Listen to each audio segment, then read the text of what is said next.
So, hello everyone, welcome to session 2. Just to flag up as well, anyone who's tweeting that the hashtag for the symposium is hashtag QHCN 2023, so it'd be great to see your tweets.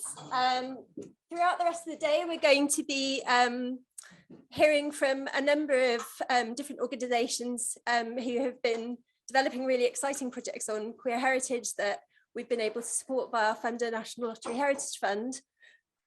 So our first speaker for this session will be Mark Etheridge. Mark is curator for LGBTQ history at St Fagans National Museum of History, part of Amgueddfa Cymru, Museum Wales. He's currently actively building up the LGBTQ+ collection at St Fagans and promoting this collection drive to raise awareness of the importance of museum representation in telling the story of Wales's rich LGBTQ+ history. So in this session, Mark will talk about his work on developing an LGBTQ+ collection and how it's now being used in displays, events and research. And then after that, we'll be hearing from Dom Miller-Graham from OurStory Scotland and Audrey Wilson and Robert Wright from the Scottish Council on Archives. Dom is the current chair of OurStory Scotland, a charity staffed entirely by volunteers who collect, archive and present the life stories and experience of the LGBTQ+ community in Scotland. Audrey Wilson is Partnership and Engagement Manager at the Scottish Council on Archives. She manages SCA's outreach programme, working closely with community archives and volunteers. Robert Wright is Programme Manager at the SCA. He oversees their programme of training, events and resources, covering everything from preservation to copyright. Their talks will explore the SCA's recent series of workshops, All Stories Matter, Recording Queer Voices. Delivered in partnership with OurStory Scotland, these workshops provided training in oral history techniques.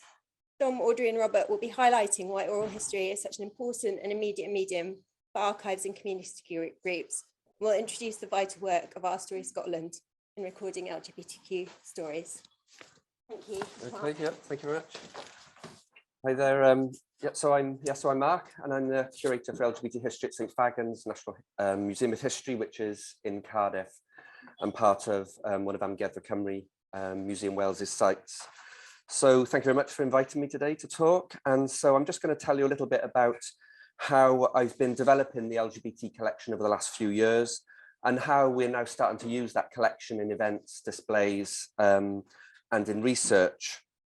So I took over the responsibility of developing the collection at St Fagans in early 2019. And as part of my initial work on the collection, I started looking at what could be catalogued as LGBTQ+. But at that point, there was really only a very small number, about 25, 30 objects that we could tag. And these mainly related to historic Welsh LGBTQ figures, like the ladies of Llangollen, Cranogwen, Sarah Jane Rees, and Ivan Novello. And then we also had a very small number of objects just relating to things like Section 28 and Pride events in Wales. So I next then started to look at how I could build up the collection to make sure that it's fully representative of all aspects of Welsh LGBTQ+ history and lived experience. Yeah, great. Yep. So in early 2019, I made contact with a group called Glitter Cymru. And Glitter Cymru are a social and support group for LGBTQ+ people of colour in Wales. That had been founded in 2016. So this was their first banner at the top here that was made in 2018 and carried at various Pride marches, including the first Welsh BAME Pride in 2019. And they also hung it on the door of their monthly meetups. So Glitter donated the banner in 2019, and it's now currently on display in one of our displays called Wales is Proud. And I also did a number of oral histories with members of Glitter and collected objects along with the oral histories to represent the various personal stories from Glitter members. I've also started working with a group called Trans Aid Cymru, and this placard here is from a gender recognition at protest outside Cardiff in June 2020, and then a second GRA protest in September outside the Senedd in Cardiff. And as a result of that protest, a group, Trans Aid Cymru, was founded, and I've collected a few objects relating to Trans Aid Cymru, such as the badge here. So the recent Trans rights protests have really highlighted the campaigns for equal rights are still very much ongoing. And so this means that contemporary collecting is a really important part of the collecting work I'm doing at the moment. So for example, restrictions set by the UK Advisory Committee on the Safety of Blood, Tissues and Organs had previously restricted gay and bisexual men from donating blood. After years of campaigning, good news came in December 2020, when it was announced by the Welsh Government the ban and some restrictions would be lifted. And the slide here then shows one of the Welsh Blood Service information sheets that highlights the new rules, and also one of the first gay men in Wales to donate blood under the new rules. And again, as part of the contemporary collecting, I collected some objects around the Church in Wales bill that was proposed in 2021, and that would allow same-sex couples to have their civil partnership or marriage blessed in the church by the Anglican Church in Wales. And this is a handwritten speech by the Right Reverend June Osborne, who's the Bishop of Llandaff, that was given at the meeting of the governing body of the Church in Wales in support of the bill. And the bill was then passed in September 2021. So after a couple of years of collecting from the middle of 2019, we now have over 1,100 items within the collection consisting of objects, documents, photographs and oral histories that cover areas such as pride events and activism, as well as items representing the everyday lives of LGBTQ+ people in Wales. But there's still a lot more work that I need to do to make the collection fully representative across the whole of the LGBTQ+ community and from across the whole of Wales. So obviously what I was thinking now was that as I was collecting and building up the collection, you know, sort of thinking what I would then be doing with the collection. So I was very aware right from the very start that I wanted to provide visibility to the LGBT community right from the start, that would both encourage more donations and also show the importance of those objects being donated to the museum. So I made sure that everything that I collected was fully catalogued, digitized, and has been made available on our collections online website. So if you go to the main Amgueddfa Cymru website, look at collections online, you can just type in LGBTQ+ or any other word you want to put in there, and it brings up everything in the collection.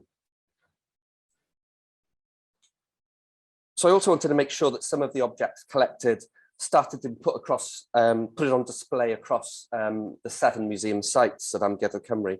And this work all started in early 2022. So for LGBTQ+ History Month in February 2022, we put on display one of the original LGSM, Lesbians and Gay Men Support the Minors badge, alongside the original, we've got in the collection, we've got the original hand-drawn designed by Jonathan Blake for the badge. So I'm sure most of you know about LGSM if you've seen the film, the 2014 film Pride, where a lot of that is set in South Wales. So also in February 2022, we put on permanent display 2 objects relating to the ladies of Llangollen. The teapot there on the left-hand side was made about 1900 and typical of the souvenir pieces that depict the ladies in Welsh costume, and they're in a Welsh costume case. And also the toy paddle on the right there depicts the ladies of Llangollen. That was made about 1915 by the Vale of Clwyd Toys.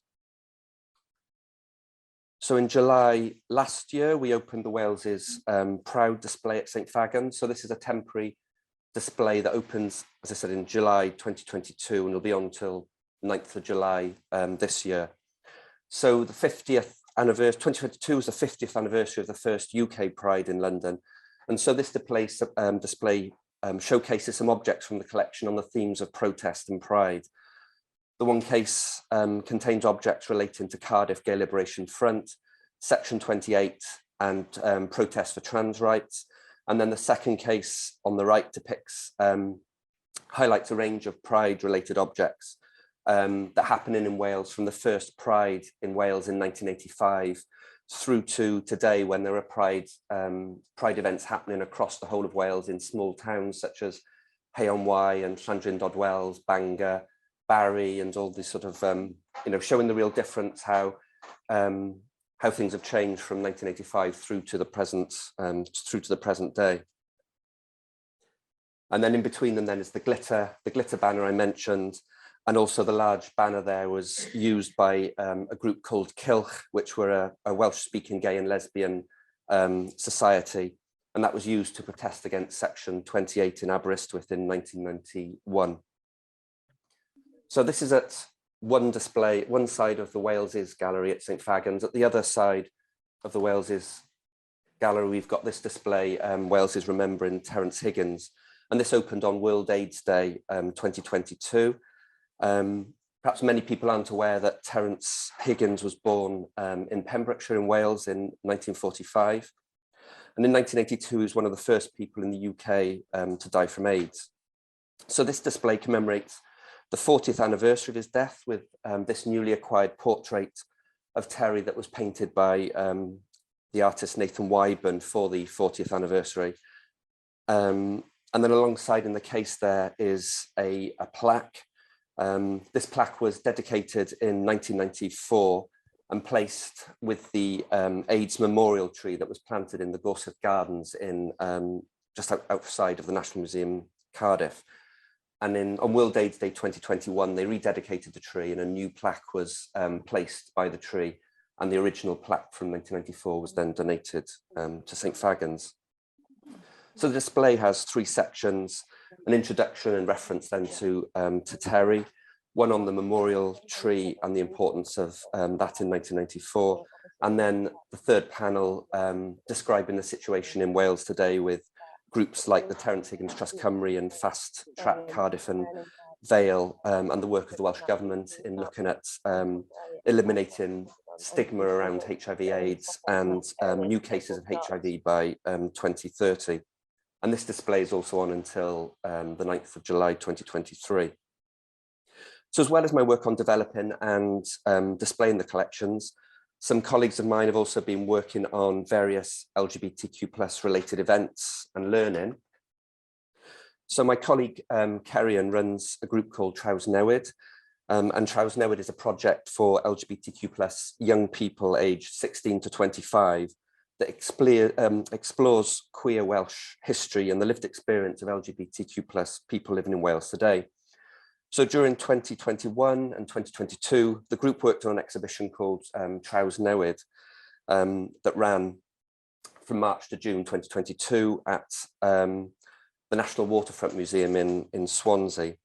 So part of this collection, some objects from the LGBTQ+ collection, such as the Lesbians and Gays Support the Miners banner, which was made for the 2014 film Pride, and then some T-shirts in the bottom right here that are from the collection, were then displayed alongside banners and T-shirts that have been made by the members of Traws Newid. So we're also currently working on a project to develop queer tours at St Fagans. So I've been working with Kerrion and two Amgueddfa Cymru producers, and the ACPs are a network of young creatives aged 16 to 25. And we've been working with them to deliver the queer tours. So the ACPs created initially a digital tour of what a queer tour at St Fagans might look like. And then we did the first tour in St Fagans in February this year.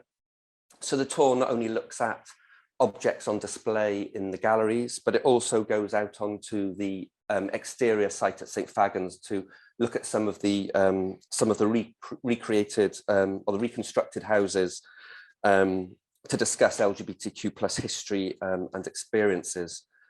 For example, these are some cast iron urinals from the 1900s. So here we could discuss subjects such as cottaging and the difficulties of gay men meeting in rural Wales at that time when homosexuality was illegal. At the Oakdale Miners Institute, we can talk about the work of LGSM in support of the South Wales miners during the 84-85 strike. Top right there is the 1980s Pryd y Car cottage. And again, at that point there, we could discuss what the situation was like in the 1980s and talk about things like Section 28. And then at the Toll House, which was we talk about the Rebecca riots in the 1830s, when some of the rioters dressed up, were men dressed up as women. And there we could then talk about cross-dressing and gender non-conformity. So the first tour proved really, really popular. And so we're looking now, hopefully, to doing a few throughout the year. So then just sort of finally then to say that with the funding, we've just been given some funding from the Queer Heritage and Collections Network. And then we're going to be looking to bring together as much of this work as possible onto a dedicated web page. So we've had a few, we've done a few projects in the past where we've created digital, digital material that just is now just on things like people's hard drives or on our YouTube channel and on social media. So as part of funding, we're going to bring it together into one dedicated page, have links to things like the digital queer tour, have links to our collections online website and various blog posts that have been created related to LGBT history over the last couple of years. So it's going to be sort of a one-stop shop for LGBTQ+ history in Wales.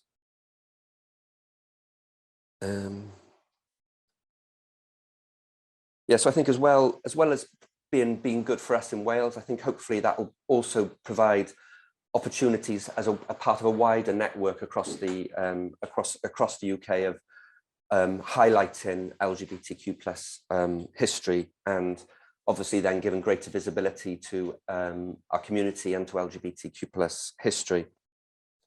So yeah, thank you very much. So that's kind of interesting. You can follow. I'm on Twitter. Also, our ACPs are on Instagram as Bloydd AC, and then that's a link to our collections online site as well. Okay, thank you very much. Thank you very much, everyone. I'm Robert Wright. My colleagues Audrey and Dom will appear in the ether shortly. Just a quick bit of background about us, the Scottish Accounts and Archives, or SCA. We're the development body for the Archives and Records Management sector in Scotland, providing CPD training and resources, and generally celebrating fantastic collections and the people who look after them. Archives are the documented history of a nation and its people. While you might immediately think of big bits of vellum, medieval vellum with kingly seals, or dusty records of government, archives are also much more personal. A version of each of us officially appears there. Our births, deaths, and many of life's stages in between are registered in them, but there are also the letters, photographs, and memories of countless individuals too. Good record keeping is a vital part of a functioning society, and when it goes awry, as the recent Windrush scandal demonstrates, there are very real consequences. But archives can be an intimidating place, and the language of records can be off-putting. This is particularly challenging as archives hold materials which originate from periods when norms and expectations about inclusivity are very different from now. Some items and collections can represent an antithesis of contemporary practice.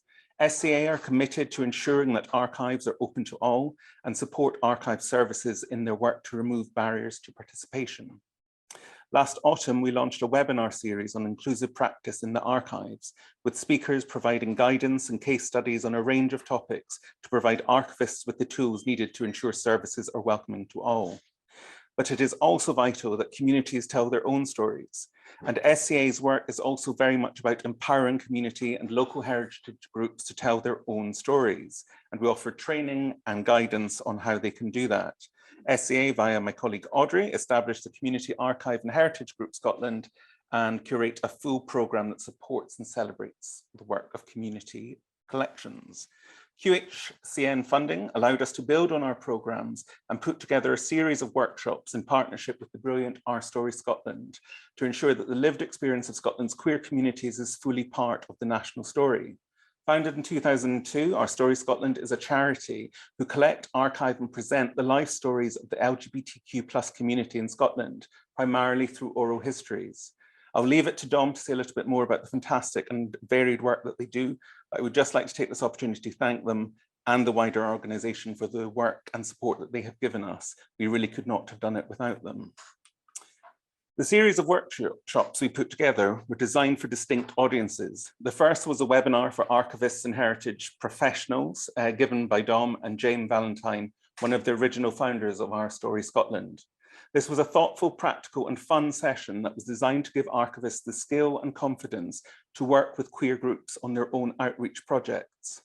We are a very fortunate sector to witness some great displays of allyship and a genuine drive to ensure that collections are open to everyone, but many colleagues just don't know where to start. The webinar offered an inspiring introduction, and the extensive Q&A session really conveyed how engaged the audience was. There is a recording of it available on our website as well. Our subsequent in-person workshops were for queer communities themselves and provided attendees with the skills and inspiration to create their own projects to record voices. The first session took place in Glasgow and was exclusively for trans people. We were able to offer travel bursaries to attend and had delegates come from as far afield as Aberdeen. Against the backdrop of the still unresolved GRR debacle, this was a timely reminder of the importance of capturing stories and listening to trans voices, and unsurprisingly, the workshop proved very popular. 2 short group interviews for OurStory Scotland's collection were also made on the day. A second in-person workshop will take place in Dundee later this spring and has an intergenerational approach at its centre. We focus on oral history, and Audrey will say more about this, for its immediacy. It is also limitless, and interviews can go anywhere and elicit unexpected and fascinating responses. The workshops have very much been about creating welcoming, open spaces to ensure that queer lives are firmly part of collections. As you may have seen, when SCA took over the QHSN Twitter account last month, there are some incredible queer collections and items in Scottish archives, and I just want to finish my bit by highlighting a couple of these. Firstly, these are from the Lothian Health Service archive, who have exceptional resources, including the records of the Lothian Gay and Lesbian Switchboard. Founded in 1973, this was the UK's first gay helpline and Scotland's first gay charity. It's worth remembering that decriminalisation only came into effect in Scotland in 1981, and the switchboard was a key source of support for gay people across Scotland. The collection consists of material collected and created by the switchboard, including call logs and information resources for volunteers. LHSA also provided a case study for inclusive practice webinar, which is also available on the website, which goes over cataloguing this collection and preparing confidential and sensitive material for researchers.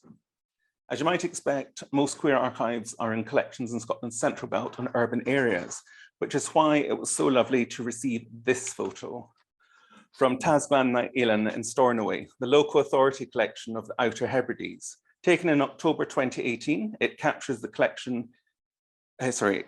first Hebridean Pride March. The photograph was purchased by the collection in order to preserve and promote memories of this historic day. The archive are proud to have it as part of their collection and recognise their responsibilities to collect and celebrate the diversity of island communities. I will now pass you on to Audrey. Okay. Right. Okay. This is a bit strange because I'm sitting in Edinburgh on my own in a little room.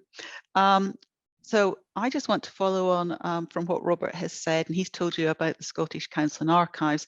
And I just want to tell you a little bit more about the work I do as Partnerships and Engagement Manager, and really the setting up of a community archives and heritage group. So the next few slides will focus on 2 projects, which I think have the greatest relevance to the workshops we did with you, the Queer Heritage Collections Network. A little bit of background on Community Archives and Heritage Group Scotland, known as CASH Scotland. It started as a 2-year pilot project in 2020 with a small budget from the Archives and Record Association UK and Ireland. And we have been very successfully growing, and we are no longer a pilot. We are now part of the Archives and Record Association, and we get some funding. We continue to get funding from them.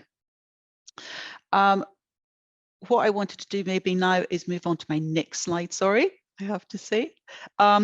Community Archives and Heritage Groups I think Robert said this, collect many different types of material, and we want to care for collections and need to consider how we look after all types of materials in our archive so we can keep them for future generations.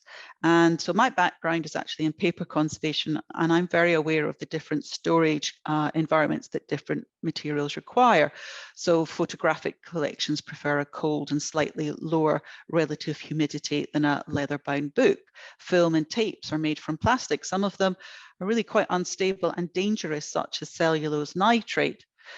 But we really need to consider how we look after born digital archives. And that's why I've highlighted the word digital there. And that includes oral history recordings, our social media accounts, our websites, and all our email correspondence. And people forget about the sustainability of our digital files, which also need to be preserved. And once created, they need to be monitored and cared for, just like a piece of paper. So we have got invisible processes such as bit rot, which can lead to irreparable damage. So Scottish Council and Archives have been providing training in digital preservation to archivists and volunteers.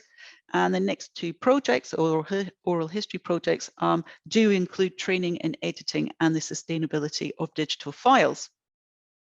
So this slide that we're on now is really just to emphasize digital and how important it is, and really how important it is to community heritage groups, because they have the greatest power. They can use these digital collections for fantastic outreach, and they obviously, it's not just in their own communities, but it's worldwide.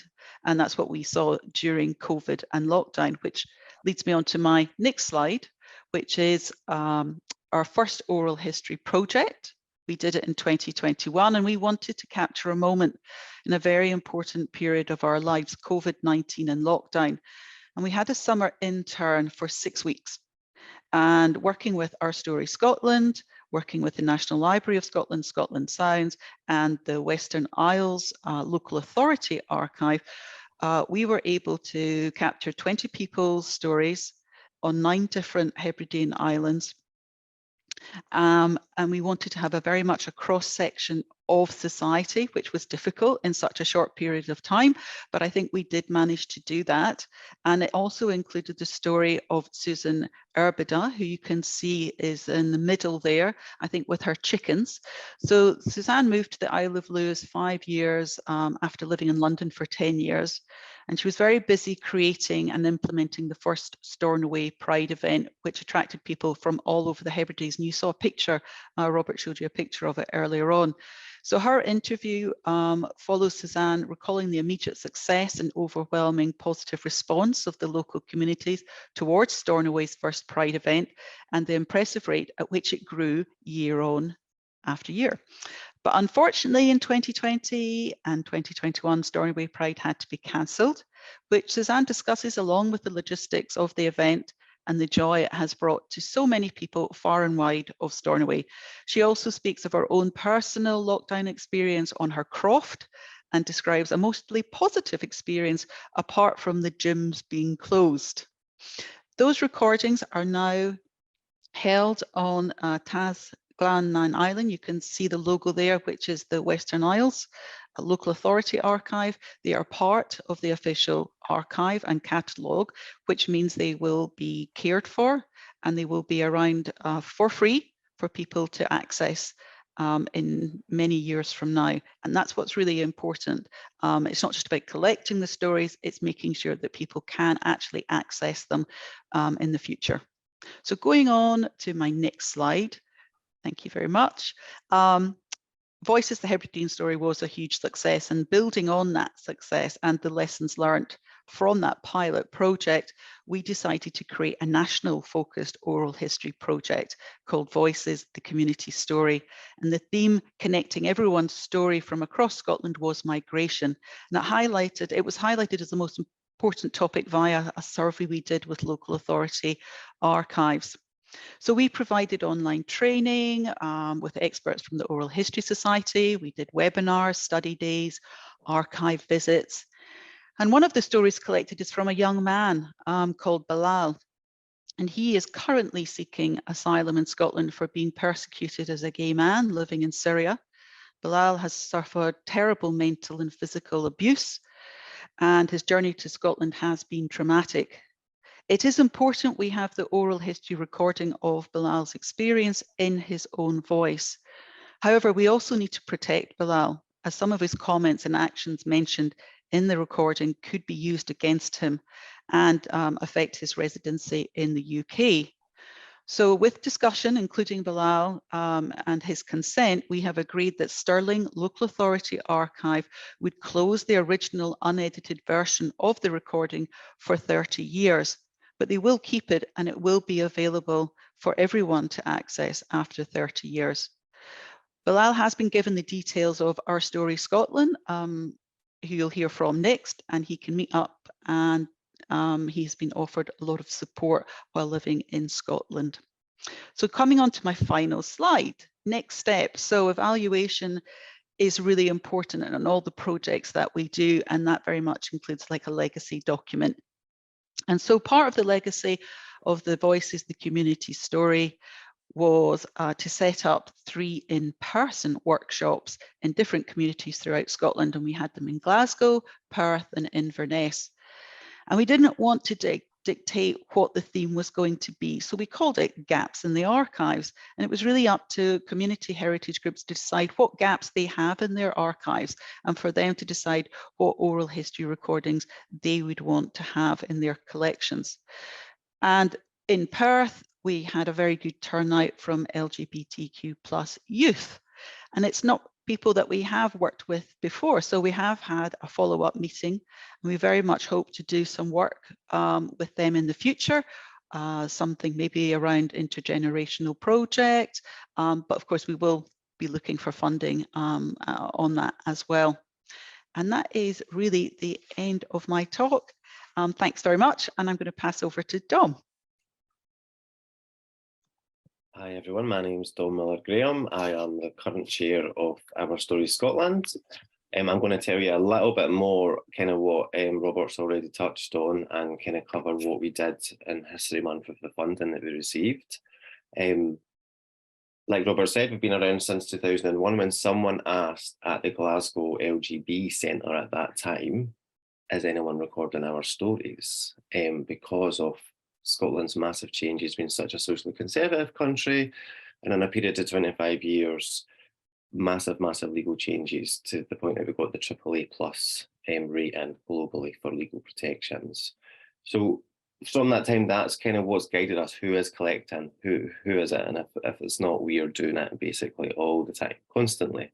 24/7, 12 months of the year. It's not just for History Month. That's my motto, basically. So we collect, archive, and present. We collect through written episodes. I've got a couple big wad here to process. People get to physically write down a story, an episode, a recollection, a one-liner. It can be anything from a one-liner to a full biography. They are archived at the National Museum Scotland. And we also collect mostly oral history recordings. That is our 90% of our collection is oral history, and it's queer. We have an oral tradition. We pass things along orally, so we are just continuing that. It seems to work very, very well. We present and we do lots of storytelling, such as theatre. We do visual art and exhibitions, and now, of course, we're doing podcasts to get those oral histories out, to see how extracts of people's lives can be used to put episodes together under themes. We've done one for the Children's Parliament in Scotland, 3 episodes with under different themes. And again, it's just the best way to get those things off the shelves and out, so people can reciprocate. They hear something, and that gives their story worth. It lets them know that someone wants to hear their story. And that reciprocal nature is basically what we try to do, give a story, and it gives people permission to tell their own. You can listen to some of our collection if you visit the National Library of Scotland in Edinburgh. They have a dedicated website with all the LGBTQ+ material there. Robert approached us for doing recording queer voices, and obviously that is what we do. So of course we were all up for that. The online workshop, again, was to encourage people to do their own projects, share their expertise, and just give a bit of encouragement. And the Q&A was great. We had lots of comeback, lots of people wanting to connect with us, wanting to get some training, just so they could do their own projects, add more to their own collections. The trans-only history workshop training and a kind of workshop in safety around telling your story and kind of who have been copyright and the legal side of it. I think right now when people want to use their voice, when they want to do that and stand up for their community, it's not always safe. And how do we then mediate that? How do we do it as a charity? And we had a discussion about that and kind of gave people a bit more advocacy around copyright and what it was to have a queer voice. And that ended up being the theme for our 2 small group recordings, was queer voices. One group took that as what it was like to have a queer voice, what it was like to be someone to point out that your voice was somewhat different and how it was changed over time. And then the other group was about the power in that voice and how that can be perceived. We had a stand-up comedian you talk about their voice and how their voice changed in different contexts, and that's what got them on stage. During that time, we also do a bit of like counter cartography, queer mapping. We've done Glasgow, Edinburgh, Ayr, Fife, and we did Dundee. That then strengthened some bonds for people that we'd already connected with at online events, and they wanted to discuss doing some training. And so that will be coming together and doing a Dundee-based oral history day, really, for the City Central Library, for an LGBT youth group, and for a high school, because they all want to start collecting and archiving. And I think it'd be great to start doing something a bit out with the Central Belt again, in a smaller city of Scotland. And again, with the queer mapping, there's much more to be done in that respect for like Aberdeen and the Highlands and Islands. It would be great to get that pushed out. You can look at it yourself, like queerinthemap.com. I think that's me. I don't have anything else to cover at all. Thank you, Dom and Audrey. So yes, that's all our various contact details and bits and pieces. And yes, thank you all very much.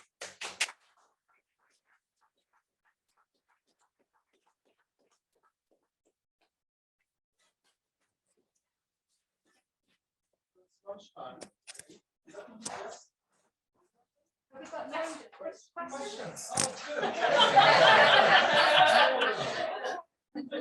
If you can just wait till I come to you, and then other people will be able to hear your question as well. We go. So did someone have a? Did I done that?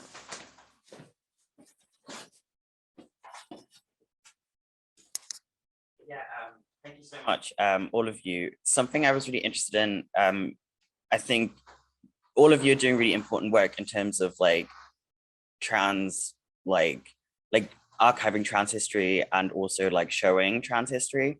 And I was wondering if you had any experiences of like pushback against that, and if so, how have you dealt with that? I have, if that's helpful. It's really easy for me because I have access to archives. I hear oral histories. There's over 120 years lived experience in our archive alone. The main question that we get often by plants, I will say, at events is, why do you group the tea with everyone else? And that is easily answered because we face a lot of the same challenges. We face a lot of the same challenges in our families, in our communities, legally, because that's what the archive shows. Lived experience shows that time and time again.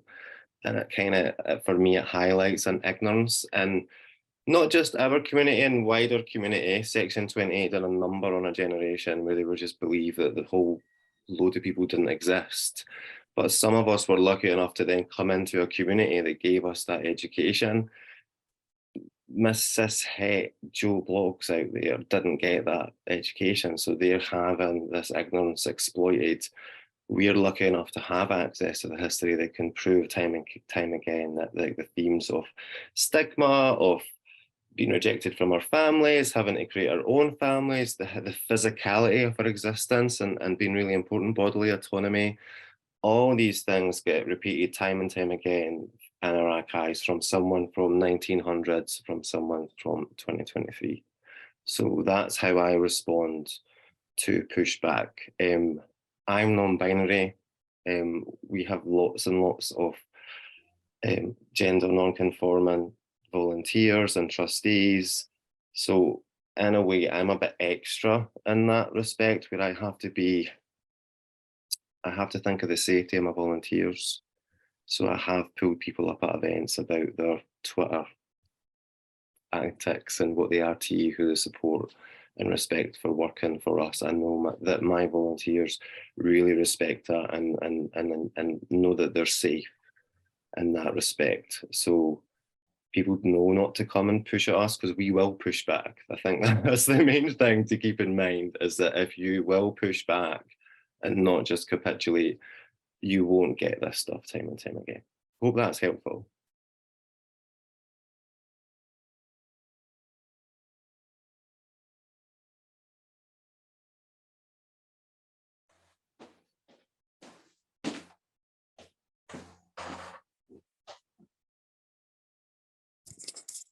Thanks very much. My name's Sue Shaver. I'm the acting director of the Jewish Museum London, formerly Chiltern Open Air Museum, to my colleague at the back there, Vincent Faggins, and also LGBTQ champion for the Heritage Fund. There's funding there. If anybody's interested in that, do talk to me afterwards. Some of us here have been involved in that over the last year or so. But what I wanted to ask about, and this is sort of directed to all of the participants this morning and the speakers this morning, and particular congratulations in terms of the collections that you're putting together on these subjects. But how important do you feel leadership is? I don't know if I'm the only museum director who's queer in this particular in person. I'm sure there are some listening online, but you know, I've had experiences in the past where you start something and then you leave, and then the people that you know take over or are still there are not now doing any of those things, and it's all about the drive of you know one particular person. But also those of you who are not in the leadership position, who are trying to knock at the door and spread the message, what sort of reactions you're getting and how important you feel you know that support is or isn't in terms of visibility.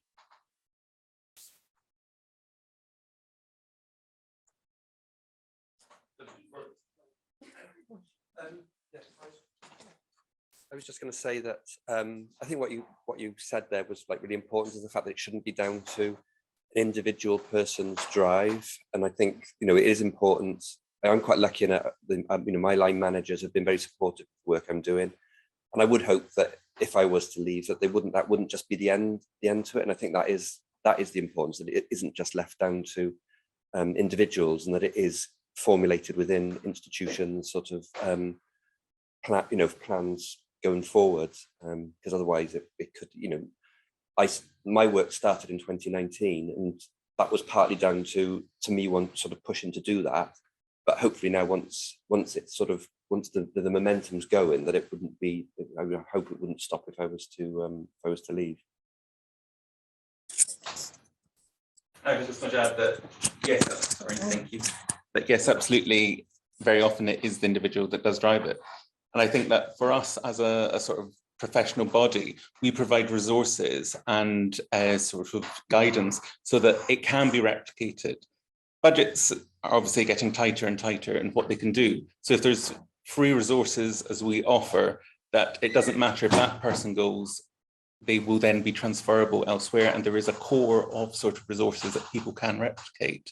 And as long as there is a user demand, as I think that is growing through the work that other collections are doing, then that will sort of self-perpetuate it.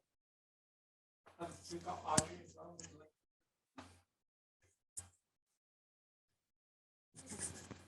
well. Maybe, sorry, can I speak? Okay. I wasn't quite sure.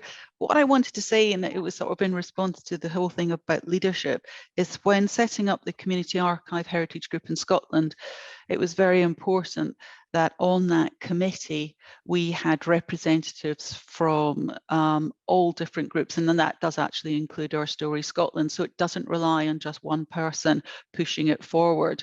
But I do think you have to have everyone who you're trying to represent sitting around the table and making those decisions at the start, rather than making the decisions once all the decisions have been made, if you like, and they just they're not part of that journey, if you like. So I think that was really important for when setting up the Cash Scotland network, is that we have a really good balance of volunteers as well as heritage professionals, to avoid anything like that happening, as in when the funding stops, all the work stops. Yeah.